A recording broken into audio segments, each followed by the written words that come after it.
There's a popular Jewish social justice quotation from the Talmud. Whoever saves a life, it is as if they saved the entire universe. That passage in the Talmud was actually my bar mitzvah Hebrew reading some years ago.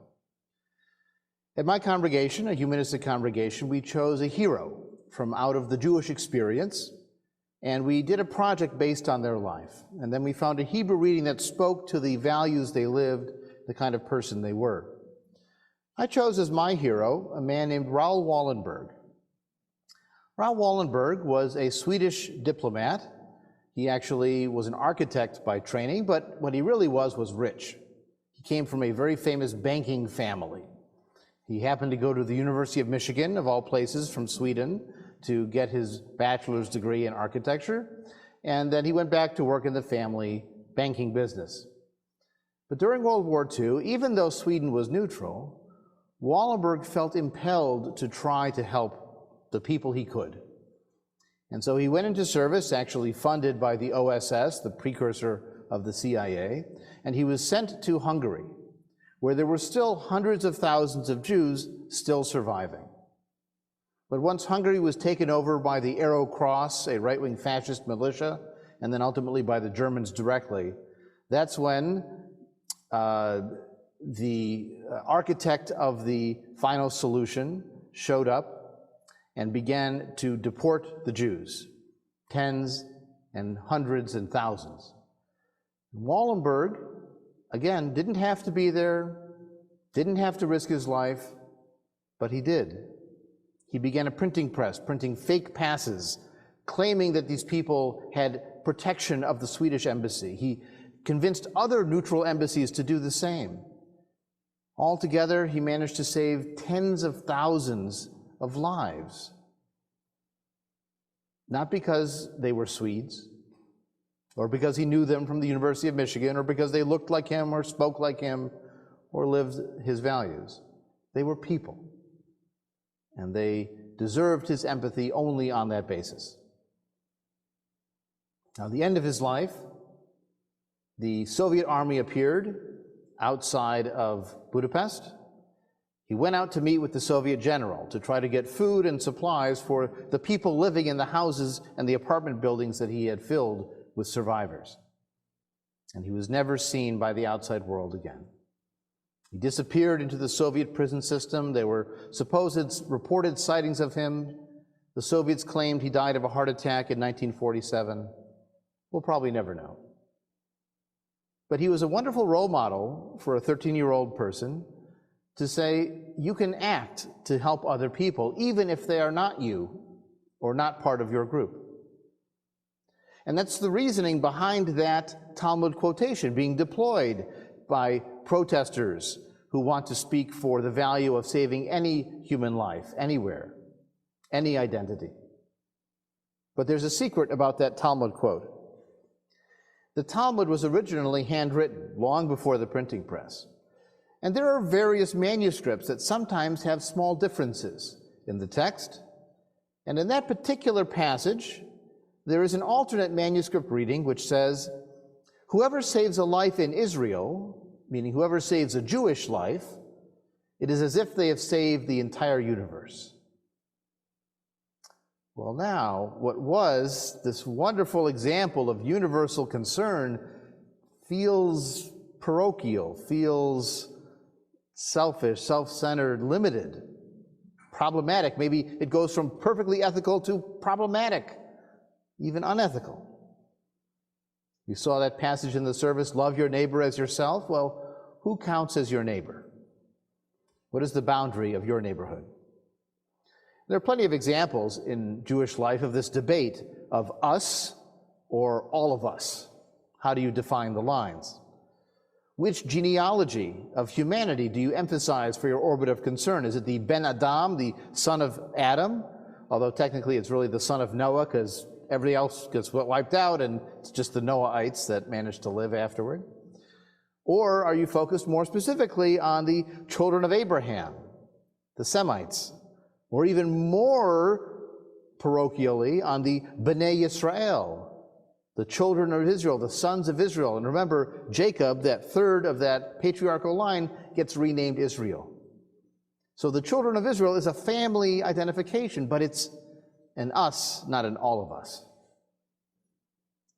In the Hebrew Bible we read, "Do not oppress the stranger, for you were strangers in the land of Egypt."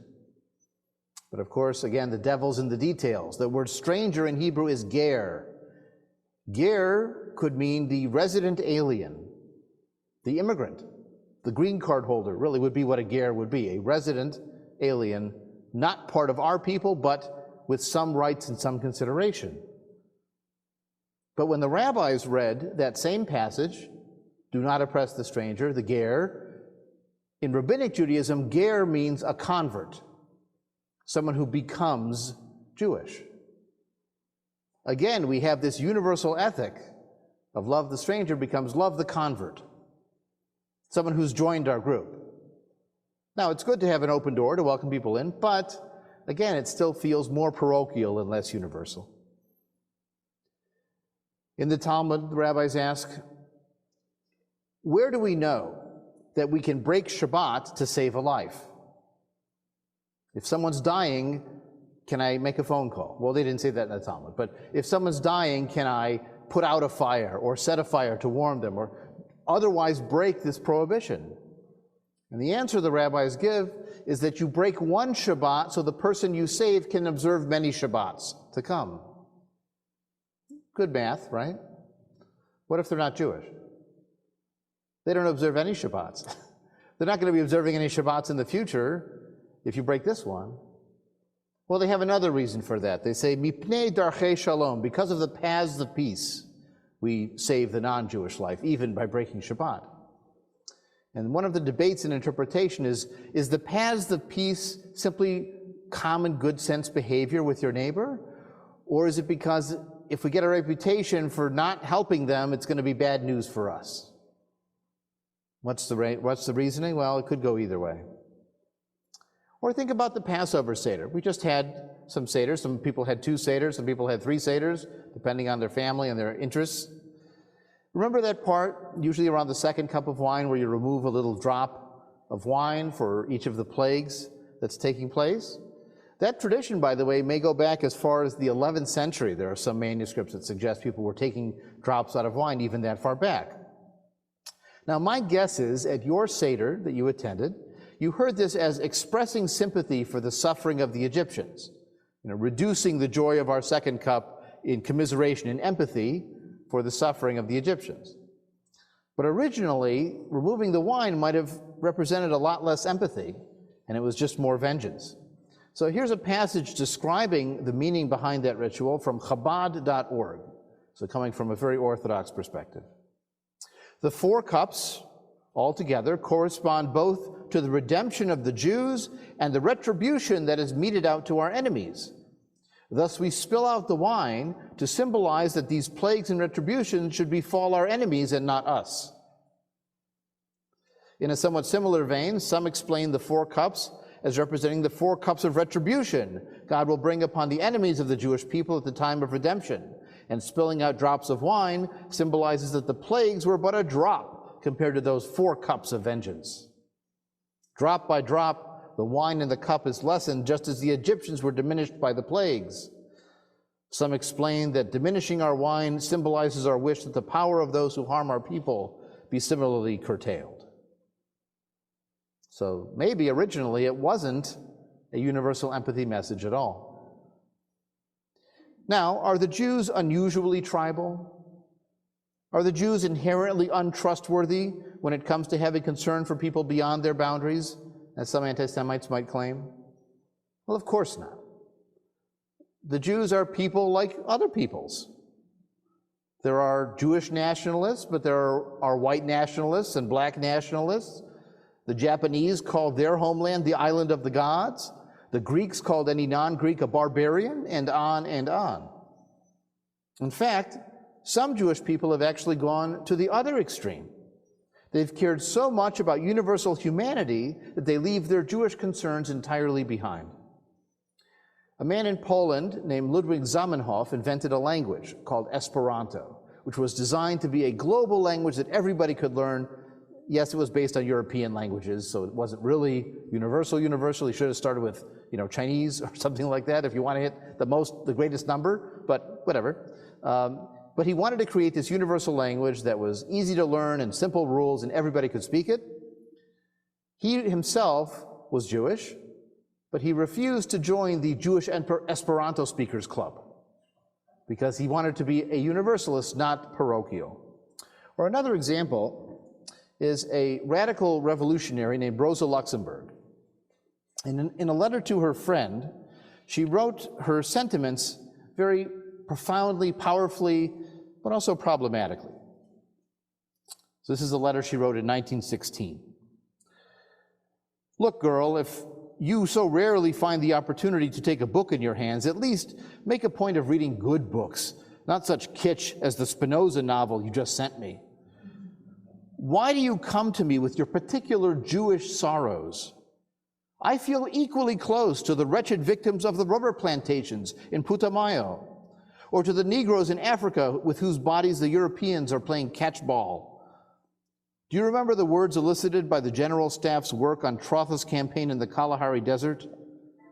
The rattling in the throats of the dying and the mad screams of those who were withering from thirst faded away into the sublime stillness of the infinite. Oh, this sublime stillness of the infinite in which so many screams fade away unheard. It reverberates within me so strongly that I have no separate corner of my heart for the ghetto. I feel at home in the entire world wherever there are clouds and birds and human tears. Don't come to me with your particular Jewish suffering, she says. Think about Leon Trotsky, who left behind his Jewishness as best he could, even though he was Lev Bronstein by birth. And at one time after the revolution, the former chief rabbi of Moscow said, "The Trotskys make the revolution, but the Bronsteins pay the bills." Meaning sometimes you want to be universal, but those roots are still there. Sometimes we might feel an impulse if we're talking about anti-Semitism, which we've talked about at Kol Hadash and which is being talked about all the time these days. We sometimes feel the impulse when mentioning anti-Semitism that we should also mention other hatreds that are out there and that are also bad.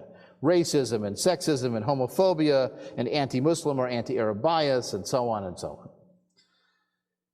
But I'm curious to evaluate our psychological process. Why do we feel the need to always also mention those other hatreds?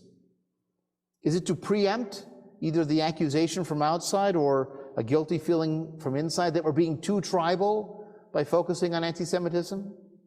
That it should only be one of many hatreds and not stand alone? Are we worried about being accused that our empathy ends with the boundaries of Jewish identity? And there are people who make a lot of noise about anti-Semitism and themselves are homophobic and themselves are racist because their orbit of concern is the limited us, not the all of us. Remember the Black Lives Matter movement? It's still out there, of course. But the response to Black Lives Matter by some people was, well, why are you caring so much about that group? All lives matter. It was, in fact, an argument about empathy. Do you only care for your group, or do you care for all groups? Well, similarly, if we're talking about hatred in the world, if we always have to talk about all the hatreds, are we really saying all hatreds matter? Or can we spend a little bit of time, once in a while, talking about the one that affects us, without being accused or feeling like we've failed in the empathy test? The crisis in empathy that we face is not only a Jewish issue, it's also an American issue. Think about the coarseness of our politics, the mocking, the anger, the desire to own the libs on one side or to collect MAGA tears on the other side, the dehumanization of targeted populations like the transgender community or immigrants, both those with permission to be here and those who are undocumented, and even criminals who do still have some rights, I've heard. despite everything that we've seen over the past several weeks. The issue on which Donald Trump's approval is the highest remains immigration. Around 50% of Americans approve of his handling of immigration, give or take a few points here or there, far better than economy or environment or other issues that you might ask about. Why? Because so many people consider these enforcement actions by the Border Patrol or Customs taking people at airports for hours, or ICE operating anywhere. We saw that raid in Highwood just this week. All those actions, many Americans feel, are aimed at them, not us. How many stories have you seen? Oh, I didn't think they would take that person. They were going for the criminals, right?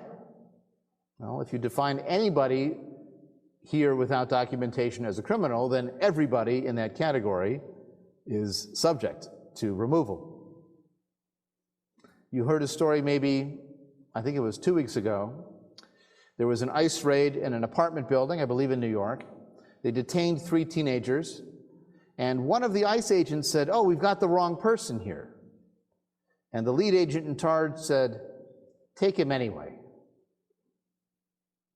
That phrase, "take him anyway," that's a failure of empathy, a failure of common decency. It's indifference to the truth. It's indifference to justice. Now, you might claim it's against the American way, except we have to remember, you'd be ignoring or forgetting the true American way historically when it came to Chinese immigrants and the Japanese living in America in the 1940s and the Jim Crow South. You don't have to look to Germany. You can look around and open a book or go to a museum. Now, encouraging people to be more empathetic is not a formula. There's no magic way to do it, but clearly circumstances may make us more or less likely to be empathetic. So I want to consider a couple of alternatives. Which context is more likely to make you more empathetic with the other, and which might make you less empathetic? First one. If you're facing economic hardship or you're economically prosperous, in which context do you think you're more likely to have empathy for those beyond your group? Well, I would think prosperity, right? You have the luxury of being empathetic instead of the circling the wagons. If you're facing the fear of violence, or you're facing a situation of war instead of a situation of social stability and safety, well, if you feel safe, again, maybe you feel the luxury of empathy. But if you feel threatened, if you fear violence, if you're in a war, are you really going to be empathetic to the outside, to the other group? I was told by my son, who gets into very interesting corners of YouTube sometimes, that there is a ban on Russian books in Ukraine right now. You cannot import Russian books into Ukraine. I understand why, even though there are plenty of native Russian speakers who are Ukrainian. But this is not the time. They're not in a context where they can feel empathy for those speakers. Which would make you more empathetic? If you lived and worked and went to school in a homogeneous community where everybody identified more or less the same, or if you lived and worked and went to school in a diverse community, which is going to encourage you to be more empathetic? Well, we would think diversity, unless you feel threatened by that diversity. Unless it's not harmonious diversity, it's conflict diversity. That doesn't necessarily increase your empathy. You could read stories about people growing up in the ethnic neighborhoods of New York or Chicago in the 1910s and 20s, where Easter weekend was not a good time to be Jewish, because you would be targeted in the schoolyard, on the walk home, in the alleys. I mean, the pogroms, to another degree. But it was diversity that wasn't cooperative. So not all diversity is going to lead to tolerance and empathy. And finally, two more. If you experience in your family, mostly in-group partnerships and family units, like marries like and raises like, or What if your family has members from another ethnic background, another cultural identity, another religious tradition? If you're in a blended family, a mixed family like that, are you more likely to be empathetic to the other? I would think so. And then finally, if you identify with the majority establishment identity, or if you are part of a marginalized minority group, which context would make you more likely to be empathetic to the other? Well, that one's a trick question, because either one could go either way. Some who are part of the majority establishment identity and culture feel at home in their skin, and they're open to others who they can connect with on equal ground. Where some people in a marginalized minority group might feel besieged, might feel threatened, might put up high walls, might insist on speaking their language of origin. Think about the ultra-Orthodox Jewish enclaves in upstate New York and other places. These are small minority groups who are not celebrating diversity. They put up the walls in language and culture and religion and practice and even geography. Now, I could delineate many more of these contexts, but I think you get the idea, the pattern, that there are certain people, experiences, settings, contexts, moments when we might be more inclined to have empathy for the other, and others that put up the walls higher. To be fair, it can be challenging to put yourself in the shoes of other people. There are all these classic stories of politicians who were implacably opposed to same-sex marriage until their child was gay and wanted to get married, and all of a sudden they saw the light because it affected them. And that's also a limited failure of empathy. That experience, though, was the reasoning behind the whole concept of coming out. In 1978, Harvey Milk's campaign against banning gay teachers in California had this slogan: come out wherever you are. But the message was, the more people who knew someone gay, who realized they had family members who were gay, who realized wonderful people who contributed positively to their lives were in that category, the more empathy would be produced. But if you feel attacked, if you feel threatened, if you feel uncertain about the change that seems to be facing you, you do circle the wagons. You raise the barriers to your empathy, not only national or political borders, but even personal, emotional borders. I've been thinking about the limits of empathy every week since October 7th of 2023. As I read and watch and hear podcasts about Hamas's brutal attack and their taking of hostages, and Israel's ongoing response to destroy Hamas and try to release the hostages, crushing Gaza and the Gazans in the process. The far left supporting Hamas as anti-colonialist resistance, justifying any means necessary to eliminate Israel, including rape, including the murder of children and seniors and kidnapping, and the denial of the reality of the Israeli suffering from those features. Well, that was a failure of empathy. Now, the Israeli far right has described nuking or depopulating Gaza, either for new Israeli settlements or for Trump's Gaza-Lago idea. The Israeli Defense Force has loosened and then loosened again and loosened again. What's an acceptable number of civilian casualties for a high-value target? And we've seen that number grow and grow, despite the risks to the hostages, let alone the humanity of the collateral damage, to use that terrible phrase. There's been the preventing of the entry of food and medical aid, which hurts Hamas, but also hurts the people. And there's even been Israeli politicians condemning as traitors the Israeli hostage families and reserve soldiers and Jewish leaders elsewhere, including me, who have pushed to end the war to save Israeli lives and also to save Gazan lives. They've called those people, they've called us traitors to the Jewish people because we have empathy for the hostage families and for the hostages and also for the Gazans. Now, I understand, I get it. During World War II, After Pearl Harbor and the Japanese Army's war atrocities, Americans had no empathy for Japanese civilians dying in mass bombings of cities even before Hiroshima and Nagasaki.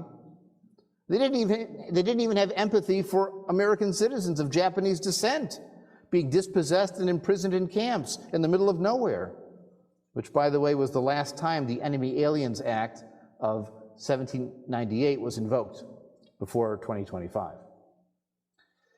In full view of the smoldering ashes of the Holocaust, and we observe Holocaust Memorial Day next week, there was little empathy either for Germans in bombed-out cities, or Germans being expelled from parts of Poland and Czechoslovakia, or Germans being caught in the Soviet gulag. When our people are killed or threatened, screw them. I get it. And I understand why many in the Jewish world don't want to consider the Gazan civilians, who say Gaza's all Hamas. And I understand that Palestinian activists who minimize Jewish and Israeli fears and existential dread, and even were denialists about Israeli suffering on October 7th. It takes a kind of trauma terror to make one see any Palestinian flag as no longer a national symbol, but a material support for terrorism. If it's got to be us or them, it's going to be them. And yet, precisely when it's hard, that's when we most need empathy. That Soviet gulag that swallowed so many Germans, it also swallowed Raoul Wallenberg. There are Gazans risking their lives now, in the middle of mass destruction, to publicly reject Hamas because of what Hamas has wrought upon Palestinians. Now, there's an argument being made that not destroying Hamas is not showing empathy for future victims of future actions. Because if you leave Hamas in place, they're going to rebuild and they're going to attack again. So who's the one failing in empathy? Well, the reality is you're comparing the possibility of what might happen in the future to the certainty of current suffering and destruction. I said 15 months ago, when this crisis began, it seems like 15 years, I said then that Israel should claim that Hamas has 1.5 million hostages. The Israelis, yes, but also all those Gazans. And if anybody says, well, Gazans voted for them, they voted for them 19 years ago. That's not current. In fact, most of the population wasn't alive or able to vote in that parliamentary election in that different world of 2006. And you can see with the threat of death and torture facing them, people protesting against Hamas. They're there. They exist. But because Israel was focused on the Israelis and the Thai workers that were taken, and for totally understandable reasons, I understand why it was an us versus them dynamic. They focused on theirs, but didn't make Hamas the enemy. But Hamas is the real enemy. If only they could have done that. But that required superhuman empathy that they weren't ready for. The more violence done in revenge, the more enemies you'll have to fight. There's a marvelous documentary from about 20 years ago called In Counterpoint. It's about an organization called the Bereaved Families Forum. It connects people who have lost family members from the Israeli Jewish community, from the Israeli Palestinian community, and from the West Bank and Gaza and Palestinian communities, where they shared their loss. They share the story of the person who died, and they find common ground in their common grief. They try to hold a joint Memorial Day observance every year on Israeli Memorial Day. It's very hard to do, and a lot of people push back against them on both sides of the divide. But it's an attempt to express empathy for the other. If I've suffered and you've suffered, let's say we have suffered. Maybe it's a path to healing or to compromise or just to hearing the other. We are allowed to care for our family, our community, our own identity. We are allowed to take prudent steps to protect them, which may require occasionally violence or warfare or self-defense, be it in Israel or Ukraine or on the streets of America. We are allowed to focus on our own suffering, our own vulnerabilities and challenges as Jews facing anti-Semitism. But the price of our security cannot be our adversaries' humanity. They remain people with rights and dignity and fears and possibility. I started with a quote from the Talmud. I want to end with a quote from the Talmud. This is the famous line from Rabbi Hillel, and it's a marvelous example of balancing the us and the them, the in and the out, both fear and hope. If I am not for myself, who will be for me?